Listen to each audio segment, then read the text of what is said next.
Donc vous avez compris que le thé est en train de sécher. Là c'est la basse saison, donc il n'y a pas beaucoup de séchage. Mais sinon ils peuvent en sécher une dizaine de bancs comme ça. Il y en a en haut aussi. Le séchage dure 24 heures, un peu plus. Toutes les 2 heures, c'est de l'air qui est soufflé en dessous et qui remonte. Toutes les 2 heures, ils inversent les lisses, comme ça fait de l'air poussé ou de l'air insufflé. Ensuite, le thé est mis ici, où il monte comme ça jusque là pour atterrir ici et être broyé. Donc il est broyé une première fois dans cette machine, il arrive ensuite ici, il remonte là, où il est broyé une deuxième fois, on voit les cylindres, il continue, il est broyé encore et broyé encore comme ça, et après il part dans cette grosse machine, et ça c'est la fermentation. La fermentation, ça dure simplement 2 heures. Et quand il sort de la fermentation, ici, il va aller se faire cuire, chauffer dans la pièce d'à côté où c'est une chaudière.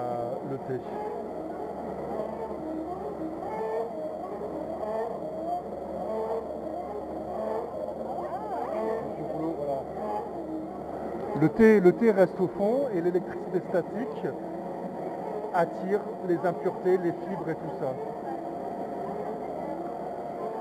Voilà. Et donc on est dans la plantation de thé. Là on a une jeune pousse en fait.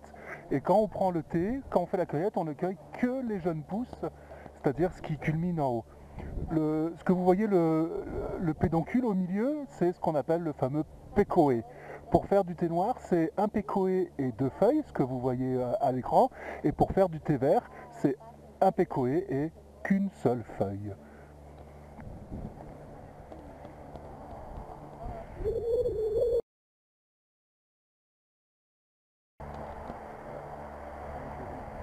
Ouais, et voilà, devant des champs de thé de M. Laouni, le plus riche homme d'affaires de Madagascar. Oh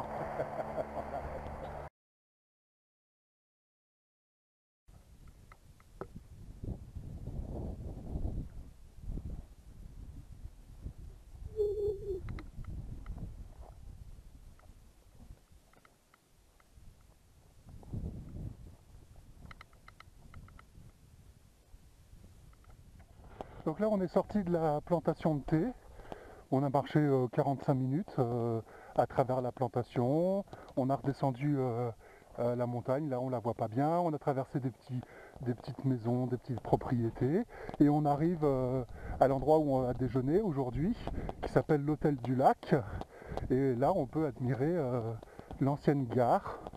Alors il y a cette voie ferrée qui a l'air... on va pas dire en bon état, mais les rails sont là tout le long, le ballast est là, il y a tout ce qu'il faut. Il y a certainement un petit peu de travail pour la remettre en service, mais elle est là, elle est présente, et donc qui dit voie ferrée dit gare, et donc là il y a cette gare, je serais incapable de vous dire le nom de la gare. Et voilà, on est arrivé, on va déjeuner ici,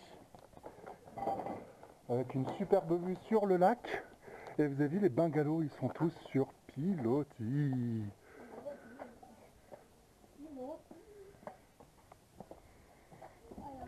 Et ils nous ont dressé une superbe table. Et donc petit panorama de Fana au coucher du soleil. Il est même pas 5 heures, hein, mais bon.